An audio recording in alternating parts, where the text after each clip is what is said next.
if I step back, the traditional pattern of development is, doing an incremental building, and Chuck has described this with his example in Brainerd. You start with the little beds, the wooden shacks with little infrastructure there. If they're successful, you invest in a better building, and once you get to your year two of a better building, you invest in better roadways and water and sewer, and you build up on that wealth. Our current development patterns start with full-fledged 100% full engineering and construction of all the infrastructure in hopes that private development will come in and backfill. And when you look at that Brainerd Shack analysis, those buildings are where most of our suburban development is today. We're starting with those shacks. Now, we have better building codes and more requirements. So the wood is now a steel frame, but the exterior is a thin EFIS, styrofoam, sticky brick. It's a very disposable structure. It's valued engineered out to die after so many years, so very disposable. That's where most of our cities are. But we put 50 years of private investment in new infrastructure year one, so it offsets that.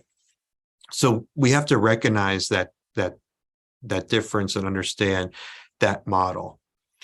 But we also need to recognize with this towns and what the role of a town is. Towns don't have to accept these types of annexations and developments. And we're working right now in our community action lab in Lake County, Florida.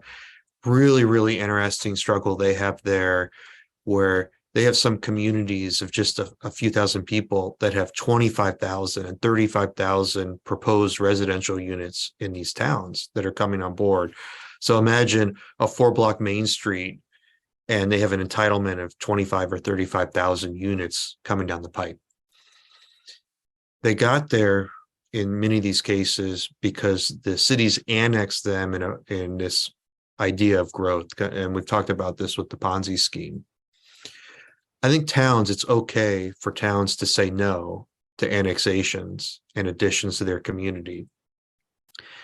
I also think there's opportunities with towns for them also to say okay to certain annexations that are strategic, that controls the edges of the community.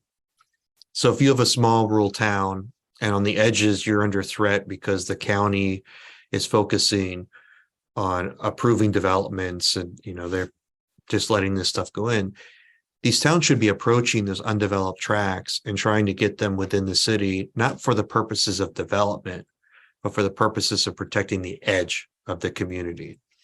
So recognize where you are within the development patterns. And I think most of our American towns right now, what we would call kind of the suburban, the shiny and new stuff, really are shacks in a fancier wrapping.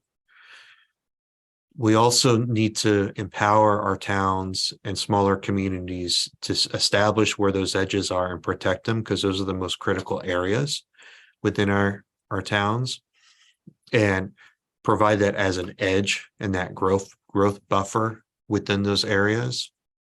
I know there's a lot of writing and several podcasts that we have on Strong Towns related to these issues with rural towns.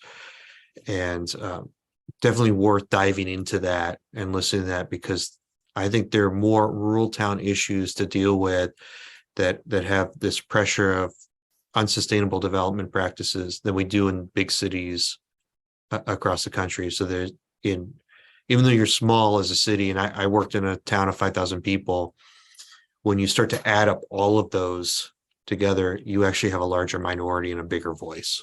Within cities or the development area, the new urbanists have a thing called the urban transect, the urban to rural transect. It's a brilliant diagram. So this came out of Florida when new development would come in, the environmentalists would come up and they would identify all of these habitats too close to the coast, too close to the wetlands. And there's an environmental transect showing the spectrum of habitat within an area. The urbanists said, well, there's also not only animal habitat, there are people habitats. And the fire and fury you're putting against a project shouldn't be equal for an infill project as it is for the greenfield. So within the urban transect, what I see across the country, and I had this in all the jurisdictions I worked in, the codes only focused on new development to be the most urban starting day one. You know, it was like, it's going to have the mixed use, it's going to be walkable, it's going to be super compact and all those pieces. That's great. That's where it should be. The struggle with that is that that's not how towns organically grow. Right. So yeah, there may be places that there is going to be rural development with rural services, rural character. These are not the roads that get maintained by a municipality. They're probably dirt roads. They're well and sewer, but it's been planned at some point they can thicken up and develop over time. And there's some research with this that Steve Mouzon's written on. He describes it the sky method. He was doing some work in the Florida Panhandle. That's kind of interesting. You know, let's build places kind of organically that can grow up. So, you know, somebody can have their farm that could eventually be a little town. So I would think about that too. You know, we want to target infill. We don't want to target new infrastructure and liabilities, but there is a traditional growth pattern that can occur that is incremental in how that gets built in a new place that is self-sustaining. And what that self-sustaining thing is, it depends on the region and location. But it's not building houses out in the desert with green lawns. There's a Right. nuance.